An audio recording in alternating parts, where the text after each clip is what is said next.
മനുഷ്യ ജീവിതത്തിന് അർത്ഥവ്യാപ്തി നൽകുന്നത് ജനാധിപത്യമാണ്. ജനാധിപത്യത്തിൻ്റെ പ്രാണവായുവാണ് സ്വാതന്ത്ര്യം. ഭരണകൂടം എന്നും നുണകൾ പറഞ്ഞുകൊണ്ടിരിക്കാനേ പറ്റൂ. കാരണം ഭരണകൂടം എന്നും ഒരു മർദ്ദനോപകരണമാണ്. ഒരു സ്വത്തിനെ അടിസ്ഥാനമാക്കിക്കൊണ്ടുള്ള ഒരു സാമൂഹ്യ വ്യവസ്ഥയിൽ മനുഷ്യ സ്വാതന്ത്ര്യത്തിൻ്റെ കാതൽ സമത്വമാണ്. എല്ലാ നിയമങ്ങളും നമുക്കുണ്ട്. We have an abundance of law, but it should not be implemented. നമുക്ക് വലിയൊരു ജനാധിപത്യ ഭരണക്രമത്തിൽ വലിയൊരു നടത്തിപ്പുകാരുണ്ട്, എക്സിക്യൂട്ടീവ്സ്. പക്ഷെ നമുക്ക് വളരെ ചെറിയ സർവീസ് മാത്രമേ കിട്ടുന്നുള്ളൂ.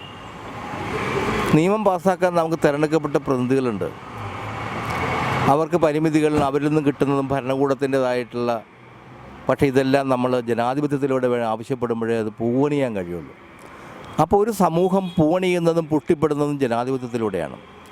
ജനാധിപത്യത്തിൽ നമുക്ക് വിയോജിക്കാനും യോജിക്കാനും നമുക്ക് കഴിയണം. അതാണ് ജനാധിപത്യം. ഇന്നിപ്പോൾ ആവശ്യപ്പെടുന്നത് നിങ്ങൾ യോജിച്ചാൽ മാത്രം മതി. ഒരു ഭരണകൂടം നുണ പറയുമ്പോൾ ആ നുണകളോട് യോജിച്ചുകൊണ്ടിരിക്കുക.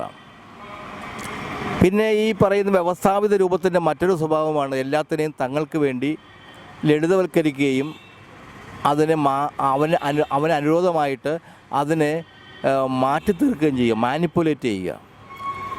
അപ്പോൾ ഈ ഡെമോക്രസി എന്ന് വെച്ചിട്ടുണ്ടെങ്കിൽ മാനിപ്പുലേഷനെതിരെ എല്ലാ മനുഷ്യർക്കും വേണ്ടി നമ്മൾ സർവ്വ സ്വാതന്ത്ര്യങ്ങൾക്ക് വേണ്ടിയുള്ള ഒരു പുറപ്പാടാണ്. അതിനാവശ്യം ഇത്തരം കൂട്ടായ്മകൾ, മനുഷ്യ സംഗമം പോലുള്ള കൂട്ടായ്മകളാണ്. അവിടെ ഒരുമയുടെ, യുവത്വത്തിൻ്റെ ഒരുമയുടെ, അല്ലെങ്കിൽ പ്രായമാകാത്ത മനസ്സിൽ, അതായത് നരവാദിക്കാത്ത മനസ്സുകളാണ് ഇതിനാവശ്യം. അതിവിടെ ഉണ്ട്. കേരളം പ്രാപ്തമാണ് പ്രതിരോധിക്കാൻ എന്നുള്ളൊരു വിശ്വാസം എനിക്കുണ്ട്. അതിൻ്റെ ഹൃദയം നിറഞ്ഞ ഒരുപാട് അനുമോദനങ്ങൾ, ഒരുപാട് കൂട്ടായ്മകൾ, ചെറുതും വലുതുമായിട്ട് ഒരുപാട് അന്വേഷണങ്ങൾ, ഒരുപാട് സ്വാതന്ത്ര്യബോധങ്ങൾ നമ്മുടെ മനസ്സിൽ നിലയ്ക്കാത്ത പൂവുകൾ വിടർത്തട്ടെ എന്ന് മാത്രം പറയാൻ.